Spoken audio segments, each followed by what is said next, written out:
Salut les maquettistes, attaquons le montage de ce M8 de chez Italeri par l'intérieur de la caisse avec ces deux petites pastilles d'éjection qu'il faudra estomper voire faire disparaître. Un coup de grattoir, un coup de papier de verre 220, le plancher prend place sans aucune difficulté. Ensuite j'ai retravaillé la calandre arrière où j'ai recreusé les interstices entre chaque lame à l'aide de l'outil Tamiya pour accentuer l'effet de profondeur.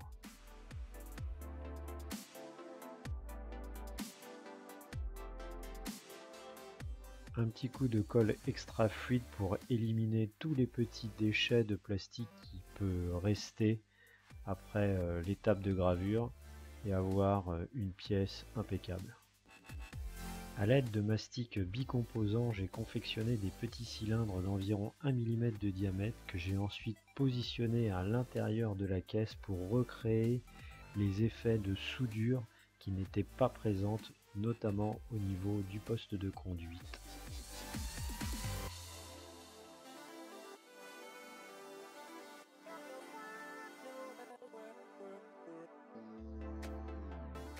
La partie arrière, notamment au niveau des lames de suspension, nécessite une petite attention.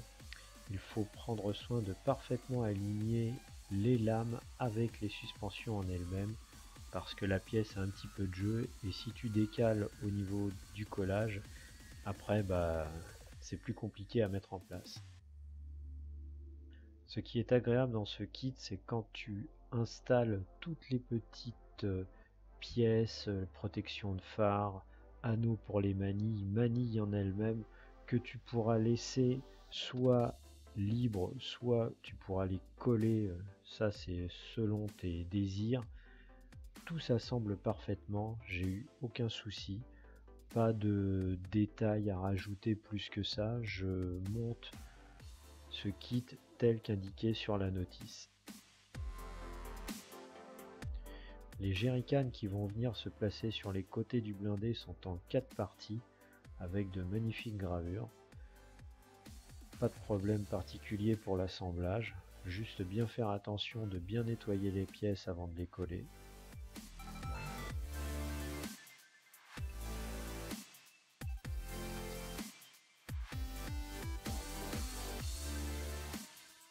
Et pour finir, un léger ponçage sur l'ensemble de toutes ces pièces, histoire qu'elles soient prêtes à être installées.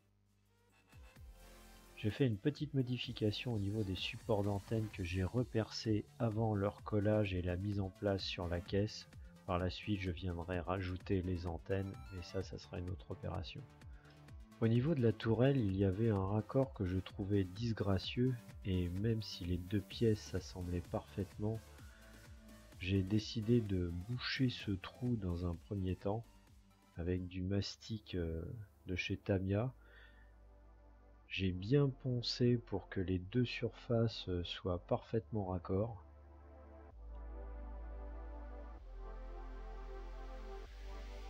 J'ai ensuite fait une petite mixture à base de colle extra fluide et de mastic Tamiya pour reprendre l'intégralité de la tourelle et recréer la texture qui avait disparu après le ponçage.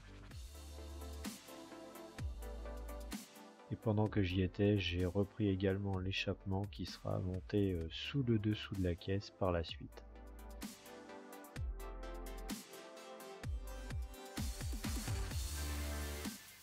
Après l'assemblage des roues qui est en 3 parties, bien faire disparaître la ligne de collage qui va se trouver au milieu. Pour ça, un coup de ponçage sur le pourtour, un bon nettoyage pour retirer le plus gros des petites impuretés et après un petit peu de colle extra fluide histoire de bien nettoyer et de lisser tout ça. Et il faut pas oublier de coller les moyeux par la suite. Pour tout ce qui est intérieur de la tourelle et intérieur de la caisse, j'ai utilisé du primeur de chez Mr. Hubby en couleur grise. À titre indicatif, pour ce qui est de la dilution du primaire. C'est un mélange à 80% de diluant, 20% de primaire, une aiguille de 0,4 et 1,3 bar de pression. Pour l'application du blanc à l'intérieur de la caisse et de la cabine, c'est un mélange à 60-40, 60% de diluant, 40 de peinture, aiguille de 0,4, 1,3 bar de pression à titre encore une fois indicatif. J'ai fait ça par couche très fine pour faire transparaître le gris à certains endroits. Pour l'intérieur de la tourelle et l'intérieur de la caisse au niveau du plancher, j'ai utilisé de la peinture de chez MIG en série Atom. C'est un olive drab que j'ai dilué dans un petit récipient avec un petit peu d'eau. J'ai pas rencontré de problème particulier, la peinture s'applique très bien, elle a un superbe rendu. On parlera un petit peu plus dilution lors des phases de peinture de la caisse, parce que je vais utiliser aussi cette peinture là, mais ça on en reparlera un petit peu plus tard.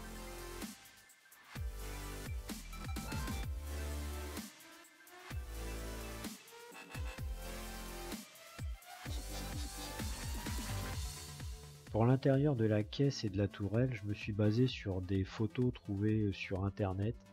Il existe une multitude de véhicules qui ont été restaurés avec différentes variantes de couleurs et d'équipements.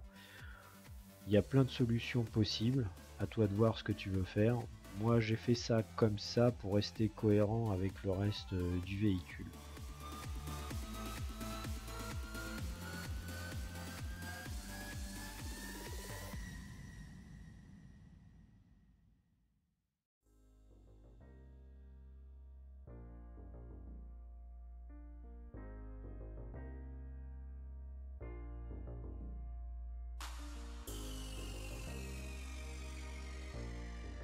Pour ce qui est du vieillissement de l'intérieur de la caisse et de la tourelle, j'ai utilisé un lavis couleur dark yellow.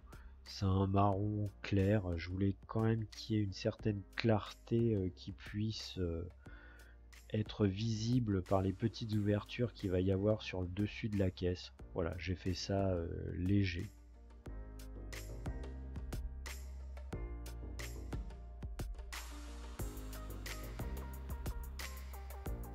Un léger dry brush également, toujours sur les mêmes éléments et pour les mêmes raisons, mais là c'était juste pour accentuer l'effet d'usure sur les parties saillantes de l'intérieur du véhicule.